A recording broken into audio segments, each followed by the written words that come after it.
Welcome back to TINITALK. In this episode where we really focus on universal themes, right?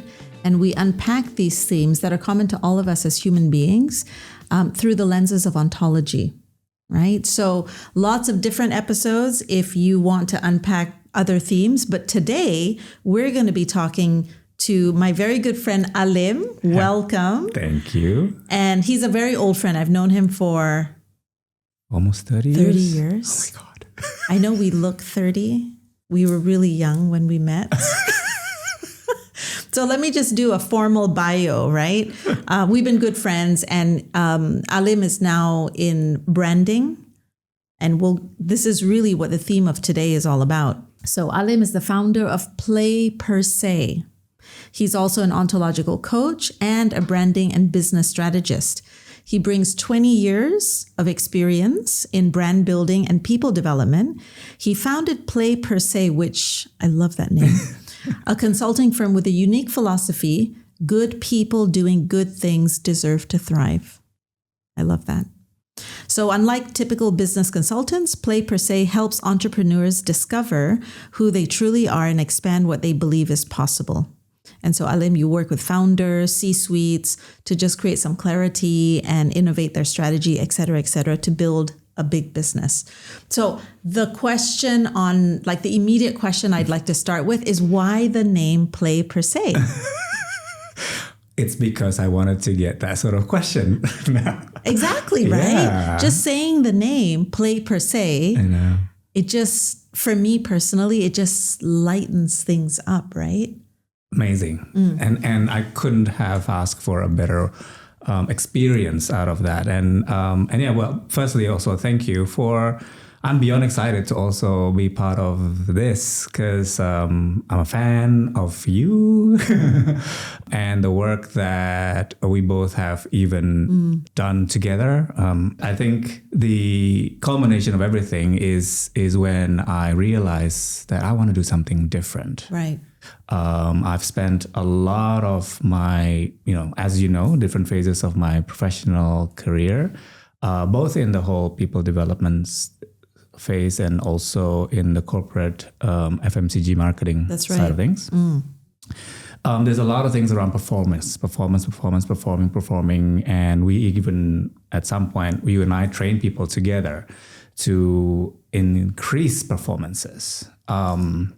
And it was earlier on last year where I decided to, I think I want to do something more than just doing the same thing over and over. Right. And that's when the idea of Persay came about, where I found that joy, learning, creativity is key to performing at a top level, like a lot of my clients are doing. And how do you access that is when you are in the state of play. And I looked through different names as I do because I love brands. I've been in brand research to brand building to brand creation to brand relaunches kind of work, like 25 years around Asia Pacific. And so I know that the name means everything. And if it was my company, which is what it is now, I wanted to really be something meaningful to me. Yeah. And I couldn't get past the word play itself. Yeah. And so, okay, well, why don't I just call it play? So play for play itself is the twist of the Persay because it's spelled Persay instead of SE. That's how it should be, right? And when that came through, it also connects with the fact that my work is around having conversations with people because... Very powerful. And you know what I love? There's two things coming to my mind, which is, the ontological lens through which we're going to delve into. The ontological lens through which people build their identity comes from this idea of say or declare who I want to be on this planet, right? So that the power of linguistic declaration, that's one thing that's coming out for me. And the other thing is this idea of play as linked to performance. Yeah. I work with a lot of C-suites and people who are founders who are driving business, as I know you are. And there's the tendency to have a lot of weight on their shoulders in order to succeed. And, they have a whole team of people that they need to take care of, plus their clients, plus other stakeholders. And this idea of I'm working with a company called Persay it's kind of counterintuitive, but yet really effective, right? Yeah. Yes. That's so cool. I love that. Thank you. And if I could just expand a little bit more, and definitely, of course, the power of the declaration, as we know. So that's part of what I believe brand is, or brand needs to be utilized for. Tell me more. Because branding, I see it, and there's so many literatures and people have done works, whether that's in business world or in academic world, about branding. You like Google so many things around branding. But to me, the way that I see branding is kind of like the persona or the personality. And therefore, it's about who you want to have show up in the world. Now, the personal identity doesn't require you to communicate it, to be communicated to other people. But when you look at it as a brand, that's where the inside becomes interactive with the outside world. Ooh, that is so interesting. And I just want to shake that up a bit, right? For me, what you just said is this idea of authenticity, where my inside matches the outside. But there's a lot of people, certainly that I work with, where their inside doesn't match the outside. Yeah. And then you end up with either a conflict or a mask, right? And what do you do in a situation like that? If you have a client who comes in who has conflicting inside outside, we'll call it, right? Well, firstly, matching is not really my word. That was what you just threw in. Because I believe branding doesn't really need to be matching or not matching. It could match, but for certain purposes, it could be different.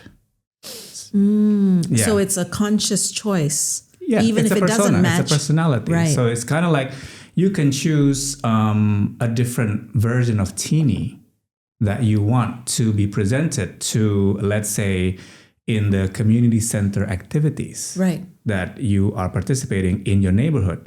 A different Tini or different Tini brand, for example, in your everyday career, and versus the family Tini as well. So to me, those can be all different brands. And depending on what you choose, you may want it to be even separate. Like, for example, in product marketing, and I work with, as you said, a lot of founders, not so much a C-suite in this space of branding, but I work with a lot of C-suites in the leadership development and other parts of the professional path. But when we talk about branding, I usually work with business leaders or owners, people who make a decision about where they need to go in terms of their brand identity. So if you link brand with identity, then it's a matter of what identity would you want to show up professionally. As a product brand, a founder of a startup may need to decide earlier on whether that product wants to be linked to that person or not, because eventually there's a lot of goals in the startup community that I'm involved in or I coach that are building brands to be purchased by others, right? To sell. And therefore, you do not want the brand to probably be linked so much into yours. So this is where that matching your personal brand, because it needs to be big enough to one day hold other people to be in there sharing your vision of that brand. And that's where all the other brand components come into play. Can I just let me just so that it makes sense through my lens. Yeah. So are you saying that if I'm creating a brand, or if I were to be discerning between my personal brand and, let's say, a product brand, I need to be able to have a narrative that goes beyond just who I am, so that I can bring more people into the field, onto the field, right? Correct. Yes. Interesting. More or less. Yeah. Yeah. So like as an example, using play Persay, for example, to me, I see it like a worldview. It's and that's how I distinguish it from the Alim's view. Interesting. Okay, I see the difference. Yes. Yeah. So when in play Persay, this is a chosen parameter that I set around what's life like if you could work like you're coming to when you come to work, but you feel like you're just playing. So that's the whole introductory kind of invitation for many people that I want to see a different concept of the world where there's lightness, as you mentioned, and this is true every time they see me. I come about also having this, or people read my CV and everything else. It feels like formal. It feels like this is going to be like a serious business meeting. And then when I say, okay, I'm here from play Persay, there's always usually a little bit of twinkle in the eye, or there's a smile. What does that mean? And when I say, well, yeah, I mean, yes, we're all about making sure that you're in play, in motion, in action, because that's one version of the play word. But the other version is actually the work that I do is to get people to access their play. Ooh, nice. And when you are in your state of being of play, which is all founded from me, when I learn more and more about the ontological way, is because that state of being of play, that's where collaboration happens. This is where teamwork becomes a higher possibility than when you're all just about the results, the targets, the KPIs, the numbers, or tasks. Yeah. So the task of accomplishment. You know, one of the things that you said is it gives access also to my relationship with failure. Yes, I would say so. I would say so. So if I relate this to a game or playfulness, there's going to be times where I don't score in football. But it's how long I stay down and get up and just try again. And so this is a really interesting, the merge between gamifying accomplishment of tasks and creating lightness, which then one of the whole ontological pieces is mood. That's right. Right? What's the mood that me as a leader, that I bring into the organization? Yeah. Love that. Yes. Really nice. And I'm getting goosebumps just when you're sharing that, because that's exactly what I would like people to remember again, because every one of us, I mean, regardless of, and I've lived in different parts of the world as well. There's one thing that's common, and in the work that we do, we see these thousands of people. Everybody learns through play in our early lives. That's true. Play. Even I forgot that. Guilty, hashtag. And the fact that you said it, that what was the word that you said, something about the failure? Our relationship. The relationship with failure. Right? That's so right. when my mood changes when I'm in play. Correct. And there's, in a game, like if it's football, there's a time start and that's right. Predetermined start and end.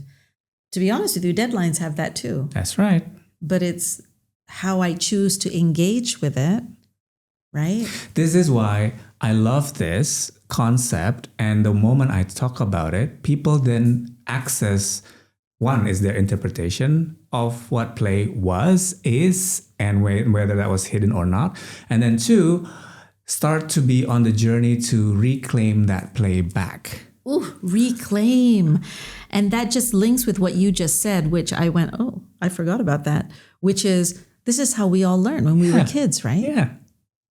Spontaneous thing. Like, it doesn't matter if you didn't score the first few rounds of the games that you played with your schoolmates back in, like, I don't know, kindergarten or something. But it should be the same. We're the same being now that we're adult. We just have more pressures that we put on ourselves, or society put on ourselves, or in the context of organizations and businesses, the targets that we feel like we need to do. And we just don't realize it. That just makes us tense. Hence the lightness and finding practices that get you back into that lightness, and then just playing, because in spontaneity, then you have creativity, then you learn more, you take more risks. You, as I said about collaboration, it gets people talking and being vulnerable. It's all the elements that we want, that we know is the recipe for a good teamwork and culture in the company. Well, it's actually not that hard. Just learn to play again. Just remember, not even learn, right? Yeah. It's remember and give permission for playfulness to show up. One of the things that I just made a note here for myself, you said people get stressed. Yeah. Right? And the body, one of the pieces, one of the lenses through the ontological framework is that the body is a huge part of our presence and our narrative. So if I have a narrative of I'm not good enough, it's going to show up in the body I carry, right? So the body of stress is counter to the body of agility. That's right. Or playfulness. And so what would you say to that around productivity? Yeah. What do you see? I love it that you are linking it to the productivity is the end goal of the work that I do. And that's how I measure the success of the, whatever the clients want to achieve, the businesses and the branding. And when people come to consult around their brand, first and foremost, the process is actually looking into, okay, how aware are you about what your brand really is? And that usually, therefore, we go back and forth to sense check about, as you said, is the body actually in its full attention and awareness kind of state to actually be talking about something as creative as a brand? Because let's face it, when we talk about branding, you want to be in a creative state because it's your creation. So probably a couple of principles to relate to the first part of conversation. It's about the brand is in you. It's something that your idea that you want to bring out to the world in how you want to choose to communicate to a certain group of people, right? And so you have the answers within you. And you're familiar with the iceberg theory of awareness because I've heard you share that a few times. Speak about it many times. And what you just said before, when it's in stress, we're only going to be ever conscious of that 10% at the top of the iceberg, like above the water. Majority of the parts is actually underneath the water. And therefore, it's like unconscious, our deep minds and deep thoughts. And a brand is no different because if you look at it, it's a persona, which is close to a person or a personality. Therefore, if we're the one creating it, then we need to be making sure that what we say through our mind and our language aligns with everything in our conscious in the body. So a lot of times then I work with the people, are you in a state of body that is sufficient enough to generate creativity? If not, then we go through a series of practices and trainings around just getting you to the state of well-being first. Let's get this balance right first between stress and lightness. Playing requires that level of freeing first. When we're already in that free state, then let's talk about what is it that you really want, because that's how we start to deconstruct what the idea that you have. I love that. Deconstruct so that we can construct. That's right. So we can reconstruct and build. I love that. Because if I'm connecting these dots, we always have as human beings, we always have the capacity to construct the version of me that I want to declare. That's right. That's really powerful, right? Yeah. To be able to have that freedom, I suppose, or creativity, access to that creativity. Yeah. Yeah. And this is why I love working with the people who create the brand, because the origin of the idea is in that founder or in the group of founders. It could even be when I work with like second generation of businesses, especially in family businesses, because in the work that I do, I work with a lot of startups to small to medium enterprises, but then you also have mature and established enterprises that are already passed down second or even third family generations. So they're inheriting, right? They're inheriting it, but the context of the world has completely changed from when the origin generation had it. And so the work that we do with that type of client and that redefinition of the brand is about looking at what's the market context now and then asking them, what do you want it to be? Because that generation, whoever is now holding sort of like the torch of what the brand needs to be, is the one who has that vision. One of the things I want to bring up is when you and I were preparing for this conversation, we talked about the idea of the body and how the body is a huge component to help people identify or develop or expand their brand. And one of the things we spoke about was the role of the voice. Oh, yes. Right? And I'm really fascinated by that. So I'm going to stop talking because I will just keep on going, but talk to us a little bit more about working with some of your clients to develop their voice, and for the sake of what? Voice is a powerful way to bring out a combination of language and body, in my view, because there's a whole realm of frequency that you reach when you, let's say, sing, right?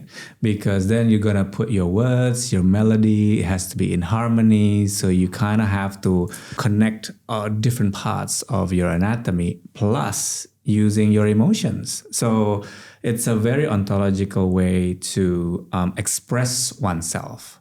And with coaching for people to sort of like in their ways to tapping into what is that brand then inside, because a lot of people just struggle like, oh, I'm not creative enough. And no, it's not about not creative. Let's just access and let's get your body to know what it is. And things like having a vocal coach would probably be one way to help people to find and eventually own their voice. That's really powerful. So working with someone like you, who also is a coach, to find and be able to express through their voice, right? That's right. And to do it from a place of power and sincerity and alignment of my stand and my opinions and what matters to me. That is so powerful. And so many different people find different breakthroughs through these kind of exercises. For some, it's about dance. So we learn movement without the voice, but music maybe. It could be about music. It could just be about stretching their body and opening it up in ways that they haven't done much before in their life, because again, of the tension and the stress that we put on ourselves, thinking that we need to conform a certain way. And also the narratives, right? Yeah. The narratives where I've decided that I need to hide be small or hold my body in a certain way. Yeah. Gosh, the work that you and I do are so important, isn't it? Oh, 100%. To just 100%. Access, for people to access, right? Yeah. So we're going to start to bring this conversation to a close. It went by really fast, didn't it? But it's, for me, the only word I can say is it's such a juicy topic. It is. Right? Yeah. Because again, I know we're talking about branding, which is a word associated with more of the business domain. But I wake up in the morning, who am I? You know, what is it that I stand for? So as we start to wrap this up, what is it you would like our listeners to leave with around this topic? So number one, probably, given what we have discussed, knowing that the brand is in you, the idea of that brand is already within you. And when you mention about, it's not just about the business, absolutely not correct. It's a professional identity, I call it. So whatever that professional identity that you choose, being a mom is a conscious professional choice because you're serving a a clear target, which is your children, your family. That's what you choose to do. Key stakeholders. That's who you They're choose very to. key. Correct, to serve. So that's, and what is that? Therefore, redefining what that professional identity becomes a journey of its own. And only you will know what it is. So it is already in you. So it's a very intrapersonal work. Now, with that, and this is where coaching comes in, or explorations to bring it out. When you have a conversation in a coaching context, for example, that's pretty much a conversation to let out what's in. So therefore, it's bringing out what's already in there. So use those sort of tools, or play around with some AI explorations in terms of, okay, this is my idea. I just put things into some of the tools that you use, and then see, okay, what does this mean? Therefore, what does this brand look like?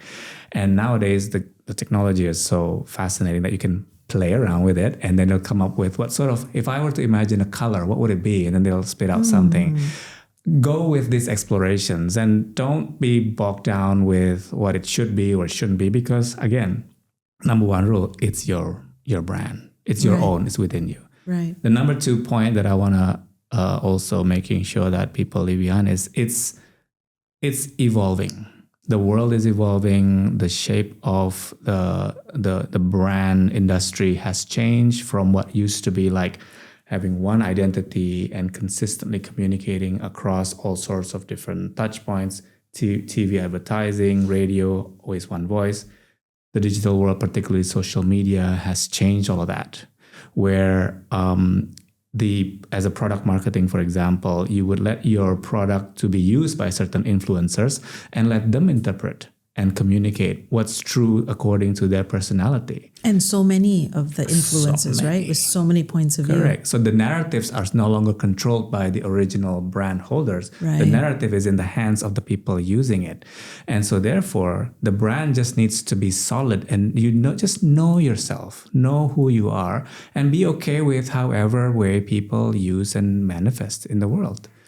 And then when you're like at a lost point, just grab a coach and have some of these conversations to bring it out. I mean, certainly, obviously, I'd say grab a coach.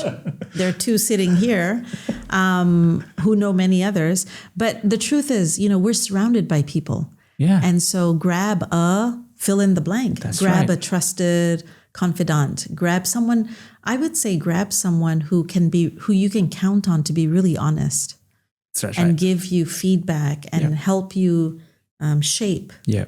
One of the things that we said, which is how I'd like to bring this conversation to a close, is that whatever identity any of us come up with, that it's not cemented, and that it's not what we say a conclusion, but that there's always space to deconstruct in order to reconstruct.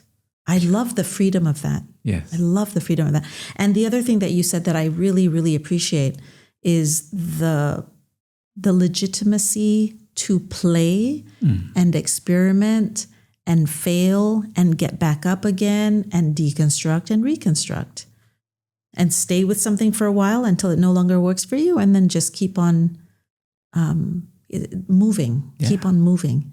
Oh, it's so beautiful. Thank you so much for joining us. Oh, thank you. Thanks for listening. Oh, such a fun conversation. So for all of our listeners or viewers, here's something I'd love for you to think about, which is, what is the brand that you are currently in, or that you have currently constructed for yourself?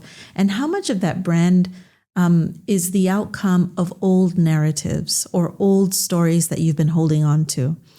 And perhaps it's the result of this conversation. Perhaps as you take a step back and look at your entire life, that there might be new versions of you wanting to emerge. And that might be an interesting exploration for you to play with. Thank you so much for joining us, and we'll see you in another episode.